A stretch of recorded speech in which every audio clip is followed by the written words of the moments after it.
Então tá. Agora passando para a parte dos fatores, nós iremos ver que os fatores eles são muito similares aos vetores. Não tem muita diferença no que a gente vai acessar com eles. Eles podem ser criados a partir de um vetor. Então, eu já pegar um vetor e transformar ele no factor por meio de s-factor. Então, ou direto factor. Mas a gente vai precisar desse vetor original para fazer essa transformação. Aqui, outra forma de fazer seria criar um vetor, basicamente, que está fazendo aqui, e daí colocar como s-factor. Eu vou mostrar como é esse daqui, porque é um vetor, mas um estilo diferente que não foi mostrado ali anteriormente. Então, a gente tem as supressões básicas. Todas as funções aqui foram vistas na aula 2, então eu não vou explicar muito sobre elas, mas o restante eu já irei mostrar para vocês, assim como uma aplicação prática de por que a gente utilizaria o factor especificamente.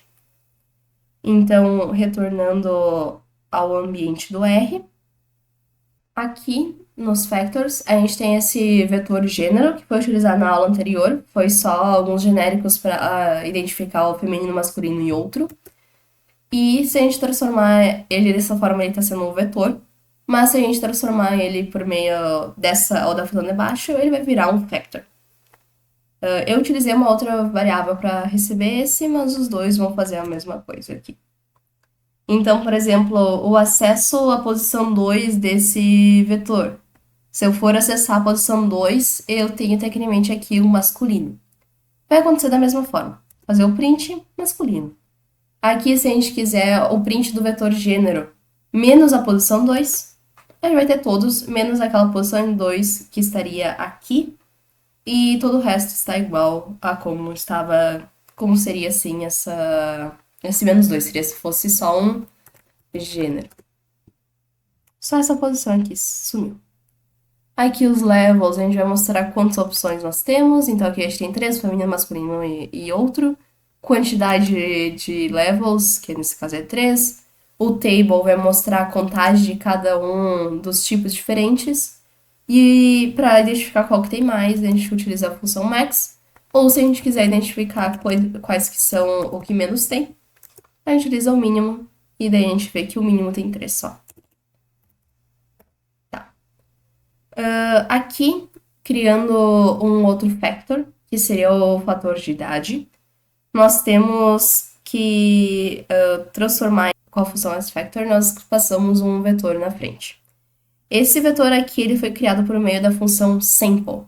Sample é basicamente estar criando uma amostra. Eu quero que exista uma amostra aleatória, eu vou utilizar esse sample. O sample é especificamente, geralmente utilizado mais para valores inteiros, mas também pode ser utilizado de outras formas. Então aqui eu passei qual intervalo que eu quero, 18 a 28, mas com a idade eu podia ter passado a 18 a 90 também. Mas vou deixar como 18, 28, que é mais padrão. No caso, funciona melhor para aquilo que eu quero fazer. Aqui, o 12, ele está especificando quantas vezes eu quero que apareça um valor aleatório. Então, basicamente, está definindo qual que vai ser o tamanho do vetor. Então, vai ser um vetor com 12 posições, com dados aleatórios entre 18 e 28. E eu quero que eles possam repetir. Se eu não quero que ele se repita, vai ser por padrão, ele vai ser assim, então não vai ter nenhuma repetição. Mas como eu quero que tenha uma repetição, eu utilizo o replace igual a t ou igual a true. Então, basicamente, essa função aqui está criando um vetor de valores aleatórios, 18 e 28, com 12 posições, e ele vai permitir que tenha uma repetição. Se a gente quer que esses valores aleatórios a cada vez que a gente execute o código sejam iguais, mas nesse caso eu não queria, então não tem problema, a gente vai colocar um setSeed. E daí a gente vai passar um valor aleatório desse que funcione. Ele vai sempre começar na posição 2, porque computadores não conseguem criar números aleatórios. Então, para gerar essa aleatoriedade, tem uma lista de valores realmente aleatórios e a gente tem que definir o início dessa semente para a aleatoriedade, se a gente quer que ela continue igual. Mas como nesse caso a gente não quer, então não precisa. Então, aqui fazer o print da idade. Opa, escrevi a idade errado. A gente vai ter 18, 25, 19, 22, enfim, esse aqui seria o factor que nós temos.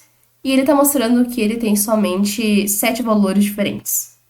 Em vez de ter os 12, ele está mostrando que tem 7 levels diferentes.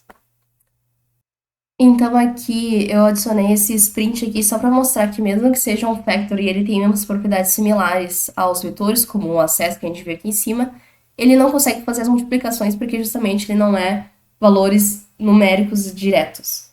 Ele é um valor numérico, mas ele está sendo analisado como um dado categórico.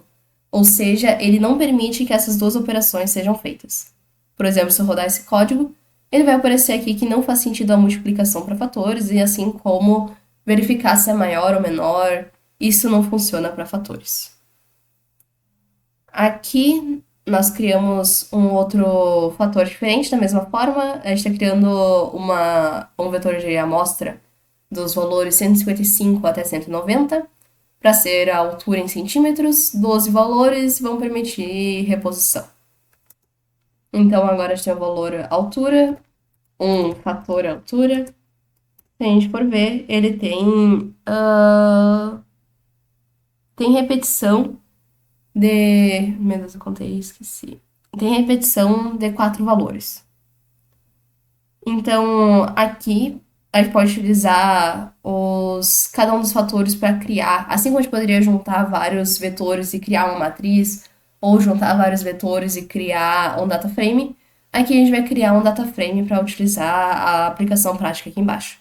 Então, aqui eu estou criando data frame DF, com o fator gênero na primeira proposição, depois a idade, depois a altura. Cada um tendo acesso a uma coluna.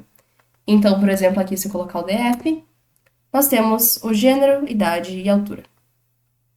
Se eu quiser nomear, também posso depois passar os valores de nomeação de cada uma das colunas, utilizando as funções que a gente já viu na aula 2. Aqui, se vocês quiserem replicar o código, vocês tirem esse comentário aqui e aplicam, mas aqui, como eu já tenho instalado na minha máquina, eu não vou utilizar, mas aqui o library eu tenho que utilizar toda vez que eu vou começar um código. Isso vai ser mostrado melhor na próxima aula, na aula 4, mas por enquanto essa aqui é só para demonstrar para vocês o que seria uma aplicação do fator. Como os fatores, eles são dados categóricos, a gente pode classificar eles de forma equivalente. Por isso, em funções como o ggplot, teria como fazer como vetores e matrizes também, sem ser necessariamente um fator, mas quando a gente transforma em fator, a gente tem certeza que o resultado vai dar certo. Se a gente não coloca isso, quer dizer que pode dar algum erro diferente. Então, criando aqui um gráfico, nós podemos ter a relação de altura, idade e gênero, relação à altura, idade e o gênero denominado pelas cores identificadas aqui. Então, por exemplo, aqui nesse ponto aqui nós temos a pessoa de outro gênero, que tem 23 anos e tem altura 1,64. Outra pessoa que tem altura 1,64, tem 19 anos e é do gênero masculino. E assim por diante. Então, aqui a gente criou um gráfico para mostrar todos esses dados que nós temos. E se a gente não tivesse especificado que fosse um fator, a gente poderia ter aqui no próprio gênero alguns valores diferentes e ele poderia dar algum erro. Por isso que a gente prioriza utilizar fator quando a gente tem somente os valores, como por exemplo, feminino, masculino, outro, sim ou não. Depois vai mostrar, no exemplo do data frame, vai ter baixo, médio e alto. Então, esses valores que a gente vai denominar entre certas classes, é mais fácil que a gente transforme eles em fatores, para melhor a manipulação deles.